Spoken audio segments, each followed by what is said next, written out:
me apresentar, né, inicialmente. Eu não sou da biologia, como a maioria do pessoal aqui, todos os outros palestrantes. Eu sou graduanda já, estou quase me formando em medicina veterinária, mas diferente da maioria das pessoas do meu curso, eu sempre fui muito apaixonada por abelhas, né? Para quem não sabe, o médico veterinário também trabalha com abelhas, tanto na parte de genética, melhoramento, produção e com inspeção também dos produtos, né? Principalmente mel, geleia real, apitoxina. Vou falar um pouquinho para vocês sobre isso mais lá na frente. Meu nome é Ana Beatriz, né? Não falei meu nome. E eu agradeço muito pelo convite dos meninos. Eu acho esse tipo de evento importantíssimo para que a gente possa falar mais e conhecer mais sobre esses seres tão incríveis que são as abelhas. Bom, eu intitulei a minha palestra, né, uma conversa, na verdade.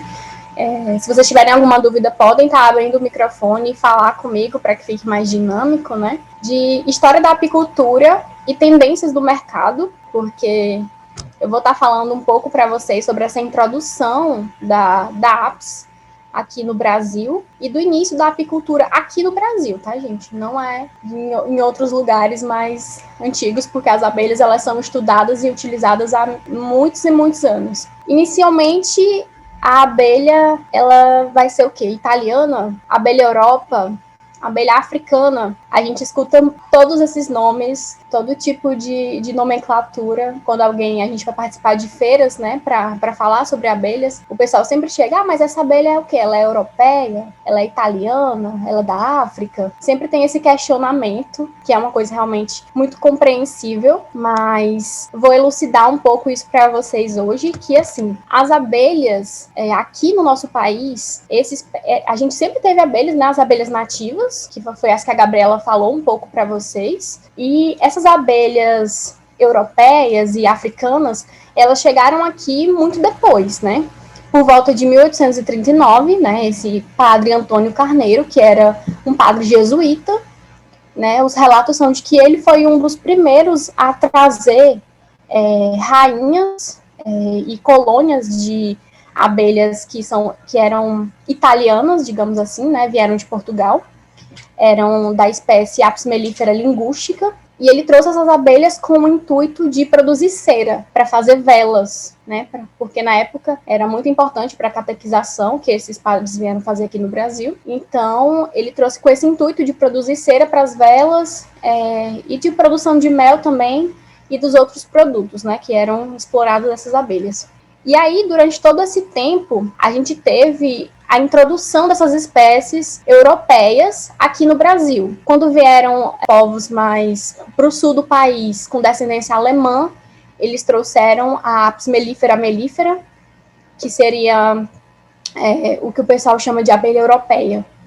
E aí, nessa época, a gente tinha o quê? Já a italiana, digamos assim, e a europeia, né? Então, por volta de 1956, foi introduzida nesse balaio de gato aí de espécies de abelha, a africana. Esses dois senhores maravilhosos que vocês estão vendo aí na imagem, um deles é o Dr. Warwick Stephen Kerr, de cinza.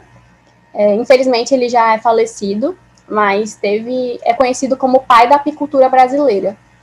Né? Esse homem, nessa época, foi à África e ele percebeu nos seus estudos que as abelhas da África, né, as apis da África, elas tinham uma produtividade muito maior do que as abelhas que a gente tinha aqui no Brasil, produtividade de mel, né, que eu quero dizer.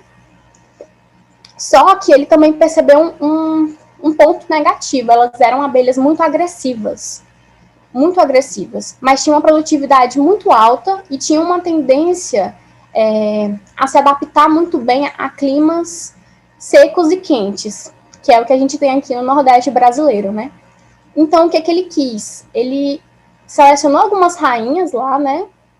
E trouxe essas rainhas de abelhas africanas aqui para o Brasil, com o intuito de realizar o melhoramento genético dessas espécies, né? Ele não queria simplesmente soltar essas espécies na natureza, porque realmente eram abelhas de uma genética muito agressiva, Então, ele trouxe para fazer um melhoramento genético com as abelhas que já existiam aqui, né, as espécies europeias, que são abelhas muito mais calmas, digamos assim.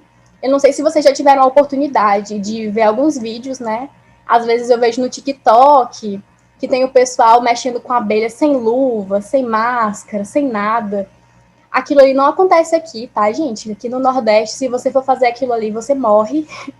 Só ressaltando, porque as nossas abelhas, elas, mesmo com toda essa mistura, elas ainda não têm uma genética pura europeia, né? Então são abelhas que elas têm uma agressividade bem maior. Então, o que aconteceu? Durante esse experimento, né, que o professor Kerr estava realizando, houve um erro, né? Houve um acidente que uma das pessoas que estava tomando conta do experimento soltou essas abelhas, né? Tirou a pele excluidora.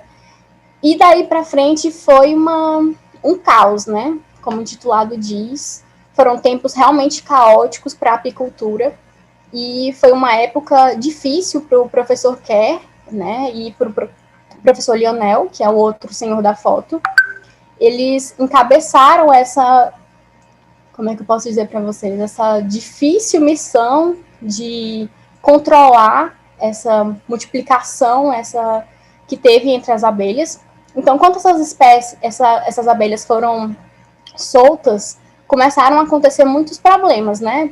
Acidentes, gente morrendo às vezes, animais, porque essas abelhas, elas tinham uma característica negativa, de certa forma, que elas enxameavam muito. O que acontece? Na abelha, quando o local está desfavorável, digamos assim, ela migra para outro lugar. Então, nisso, elas se espalharam muito rápido pelo Brasil inteiro. E foi um Deus nos acuda, porque ele era o responsável, né? Eu já ouvi relatos, inclusive já tenho a oportunidade de ter conhecido o Dr. Lionel, e ele fala que eles recebiam ameaças de morte, que era uma época bem complicada, mas que com o tempo eles conseguiram, com muito estudo e muita luta, melhorar um pouco a genética dessas abelhas e principalmente desenvolver técnicas de manejo, desenvolver técnicas para conseguir lidar com aquelas abelhas. Então é por isso que ele é conhecido como o pai da apicultura brasileira. E hoje o Dr. Lionel Gonçalves, né, que é esse de azul da foto, ele tem o programa do Be or Not to Be. Não sei se vocês conhecem, mas quem não conhece vale a pena conhecer. É um projeto que tende a falar de abelhas de forma geral e tentar conservar, né? Porque a gente sabe que a gente está passando por um problema de desaparecimento das abelhas. Então, o que aconteceu no período de ascensão, né? Depois de 1956 ali até 1980, foi um problema muito grande. Mas depois daí, quando eles conseguiram desenvolver essas técnicas de manejo, que a gente conhece hoje na apicultura, né, que são as roupas de proteção de cores claras, que estressam menos as abelhas, o fumigador, que é esse aparelhozinho que vocês estão vendo aqui embaixo de metal, que libera fumaça, né? A utilização da fumaça na apicultura, algumas pessoas não entendem bem, mas ela é muito necessária para o tipo de abelhas que a gente trabalha, porque realmente são abelhas com temperamento difícil. As colônias, as colmeias, na verdade, moduladas, que é o do tipo Langstroth. Então, todos esses pontos, né, foram desenvolvidos e estudados por eles. E depois dessa época toda, quando chegou por volta de 1980, houve um boom de produtividade e ascensão da apicultura brasileira. Porque antes a gente tinha abelhas mansas, digamos assim, mas que produziam menos. Quando chegaram as abelhas africanas e africanizaram as outras espécies, a gente teve um aumento de quase 80% de produtividade. Então, o Brasil ficou por bastante tempo, né, de 2000 ali até 2012, a gente dominou praticamente o mercado de produção e exportação de mel. Então, aconteceu, a gente teve um problema em 2012, até com o que a Gabriela falou na palestra dela, que foram os agrotóxicos, né, em 2012, mais ou menos, a gente teve alguns embargos econômicos, E começaram os problemas aqui de mortalidade e diminuição dos enxames de abelhas por conta do aumento da utilização dos agrotóxicos. Então, hoje em dia, o que está acontecendo? A gente está conseguindo reerguer novamente esse mercado de produção de mel, e em 2020 a gente teve mais de 45.600 toneladas de produção de mel. Isso só que foram exportadas, né? Que foi só para o mercado externo, sem contar o que a gente consome aqui no Brasil.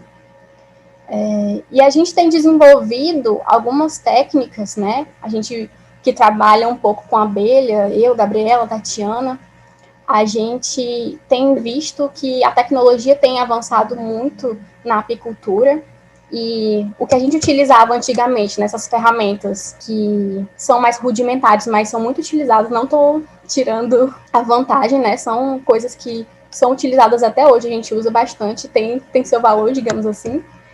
Mas hoje o mercado busca a tecnificação, né? Uma tecnificação maior. Então a gente já tem colmeias que são monitoradas o dia inteiro, né? Como vocês podem ver na imagem aqui, que se utilizam de energia solar, né? Que é uma energia limpa. Então a gente é praticamente uma colmeia que se mantém sozinha. O apicultor ele vai receber todos os dados da colmeia no seu celular através de um aplicativo, né? Vai saber mais ou menos a temperatura da colmeia, se está uma temperatura boa para as abelhas, se ele precisa colocar água, se ele precisa colocar alimento. Hoje em dia já tem uns sensores anti-furto, porque acreditem, existem pessoas que furtam colmeias de abelhas. E aí, no caso, aqui embaixo a gente vai ter um outro sistema, né, que é uma colmeia inteligente. É uma colmeia que ela promete já colher o mel sozinha. Então, você vai ter as abelhas, elas vão depositar o mel ali na melgueira, que é essa parte, e com o acionar de um botão só, né, você vai colocar os potezinhos embaixo, o mel vai ficar caindo ali aos poucos, e depois você só vai buscar. Então, a gente está tendo já um aumento da tecnologia e das facilidades, né, no mercado do mel hoje em dia. E por último, ali no canto, eu fiquei meio receosa de colocar essa imagem, né, porque a gente que estuda abelha gosta de abelha de verdade, e eu acho que a gente tem que trabalhar para preservar essas abelhas e não pensar nisso, mas a China já tem trabalhado com abelhas robôs, porque realmente lá o problema, né, o distúrbio de desaparecimento de colônias foi muito forte. Então, eles já estão utilizando essa tecnologia de abelhas robô para poder polinizar algumas plantações. Eu acho isso muito triste, para falar a verdade, mas já está acontecendo.